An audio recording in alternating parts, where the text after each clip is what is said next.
maro ny taranja izay azo ianarana rehefa mandinika ty ten'Andriamanitra ity isika dia tsy hoe ny mamaky ny baiboly fotsiny a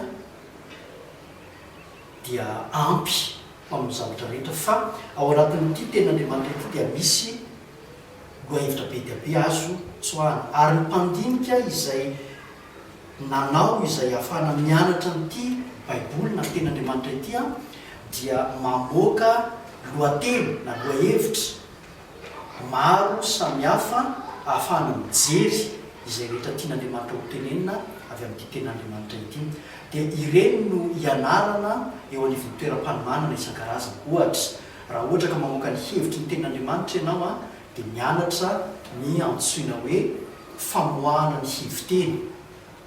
Ianarana zany ny zavatra ao anatin'ny testamenta taloha, testamenta vaovao. Ato anatin'ity ihany koa dia azo atao ny mianatra an'ireo fotom-pampianarana isan-karazany izay entina ampiarina eo anivon'ny fiangonana. Ato anatin'ity ihany koa no ianarana amin'ny fomba fitantanana ny fiangonana sy ny fomba fitantanana ny raha misy eo anivon'ny fiangonana avoaka avy ato anatin'ity ihany koa zany. Ato anatin'ity ihany koa dia misy tantara isan-karazany izay alainao na avy any amin'ny testamenta taloha na avy any amin'ny testamenta vaovao a ahafahanao a mandray ohatra mandray taridalana amin'ny fiainan'ny fiangonana amin'ny ankapobeny.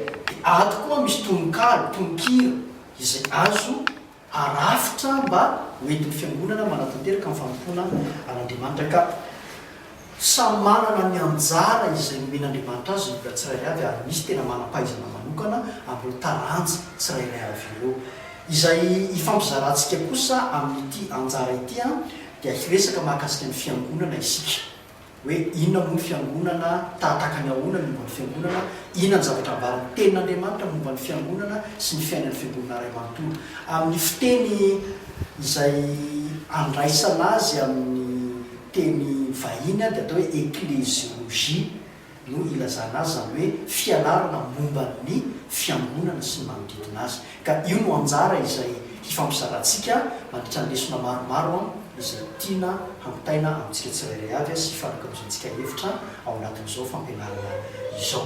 Koa misy lohateny vitsivitsy reto rehefa miresaka momba ny fiangonana isika heverina fa ireto no fototra isika tsy tena hijery an'ilay teolojia be satria raha mijery boky soratan'ny mpanoratra momba n'izany antsy hoe fiangonana zany tsika tena be dia be mahatratra manarivony pejy azy iresahana zavatra momba ny fiangonana fa izay tena heverina ho mahakasika antsika sy tena iainantsika ny fiainan'ny fiangonana no koresahantsika amin'izany ary avoakatsika dia atao anatin'ny tenin'Andriamanitra sy amin'izay fampiarana isan-karazany ananany ka izao aty am-piandohana indrindra amin'ny lesona izay hiarantsika amin'ny fampizarana dia iresakatsika momba ny fiangonana famaritana ny antsoina hoe fiangonana inona marina moa ny fiangonana iza ny fiangonana na hoe ahoana ny fiangonana hiresaka isika eny amin'ny hoe inona marina no antom-pisian'ny fiangonana na ny asan'ny fiangonana ary ahoana ny fomba natanterahany an'izany hiresaka isika eny amin'ny zava-misy mahakasika ny fiangonana eto Madagasikara ao anatin'ity lesona voalohany izay lohateny voalohany hozarentsika ity. Ao anatin'ny lohateny faharoa dia hiresaka manokana isika ny amin'ny hoe ahoana no endriky ny fitombona ao anatin'ny fiangonana. Anankiroa no andraisantsika azy. Ny ray dia ny hoe ny fitombona ara-panahin'ny fiangonana hoe mitombo manahoana moa ny ara-panahin'ny fiangonana ary misy fomba ve ahafahana mandrefy an'izany fitombona ara-panahin'ny fiangonana izany. Dia izany no tsy maintsy jerena hoe anisan'ny zavatra izay mijerentsika zany. Matetika manko dia manana olana ny fiangonana mamantatra ny amin'ny hoe tahaka ny ahoana tokoa ny atao hoe fiangonana mitombo dia sarotra ny manana izay maritra izay fa ato isika dia hiezaka hamaritra hiezaka hijerena izay. Dia misy ihany koa ny fitombon'ny fanompona izay mifandraika amin'izay fitombona ara-panahy izay mifaningitra ireo. Ny olona mitombo ara-panahy dia mila mitombo amin'ny fanompona ary ny olona mitombo amin'ny fanompona dia mila manana hahavo ara-panahy mifanaraka amin'izay fanompona izay fa ho hitantsika ao anatin'ny fifampizarana izay ataontsika hoe tahaka ny hoana ny endrika isehoan'olona ao anatin'izany. Dia iresaka koa isika ny amin'ny hoe inona no angy mandrafitra ny fiangonana na hoe inona no fotom-pononana fotom-pampianarana izay tokony hananany fiangonana hahafahan'ny fiangonana mahita hoe reto ny tena fototsy izay tokony hijoroan'ny fiangonana.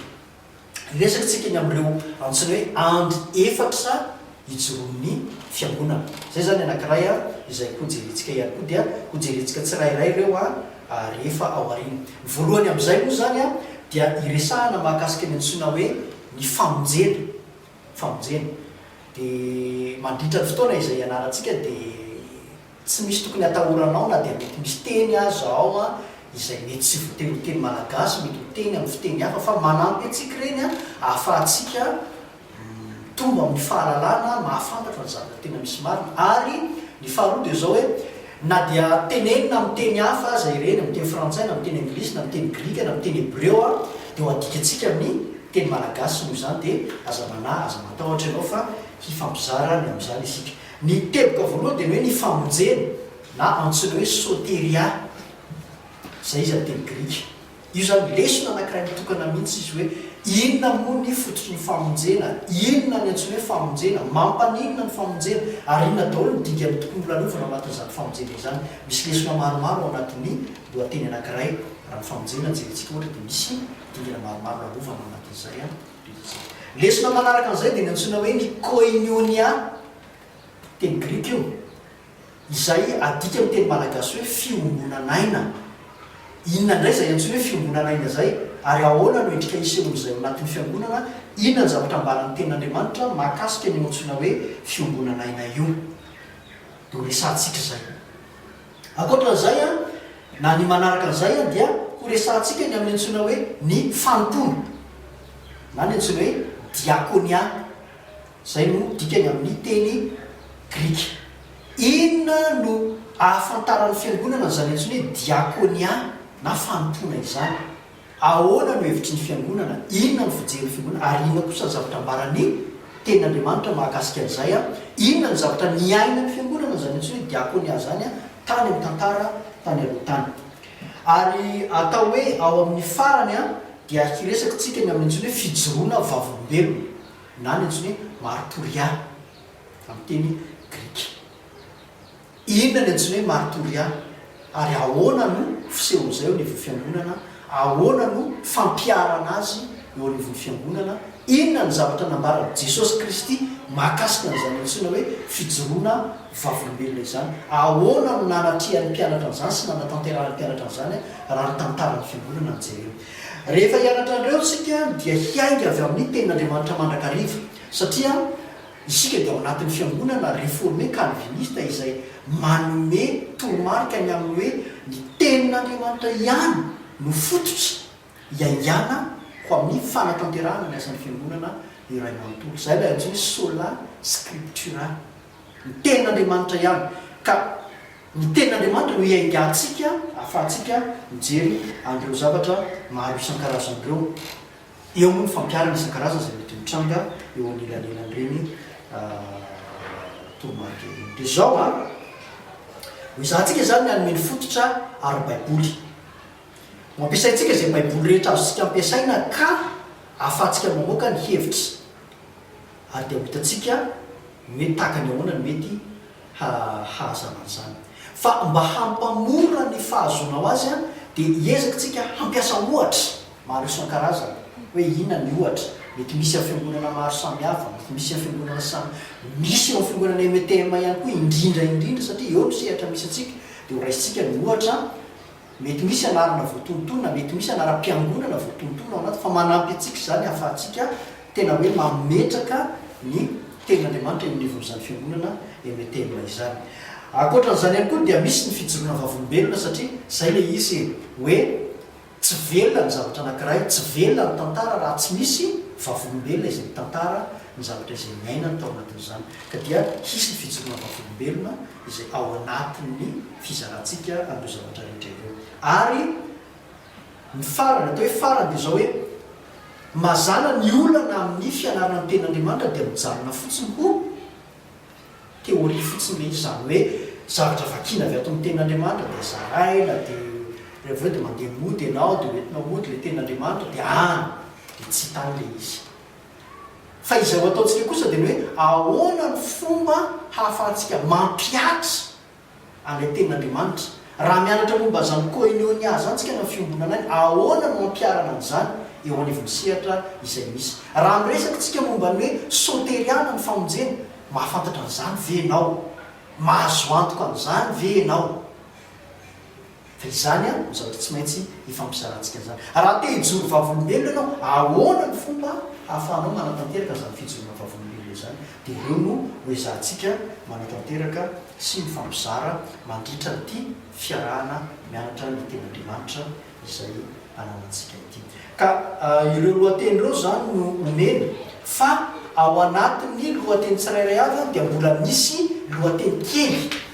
Raha miteny fotsiny azo ohatra hoe soteria, mbola misy lohateny 5 farafahakeliny ao anatin'izany antsony hoe soteria izany. Raha miresaka ny antsony hoe koinionia tsika dia mbola misy lohateny vitsivitsy ihany koa ao anatin'izany. Raha miresaka ny diakonia isika dia mbola misy lohateny vitsivitsy ao anatin'izany. Takan'izany koa martoria, mbola misy lohateny 3 na 4 farafahakeliny ao anatin'izany.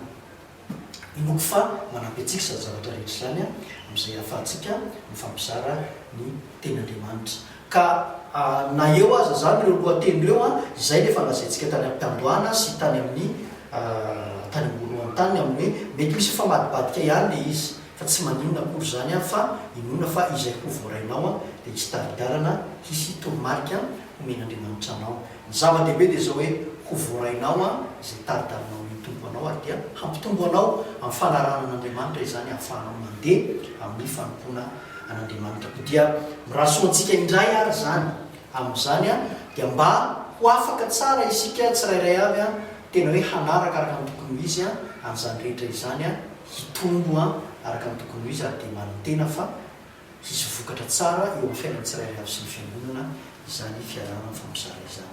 Dia tompo ane ho aminareo tsirairay avy tompo ane ho aminareo tsirairay avy ary dia voatahiry amin'ny fahasoavana mandrakariva ianareo ho amin'ny fitomboana. Ho an'Andriamanitra irery ihany ny voninahitra.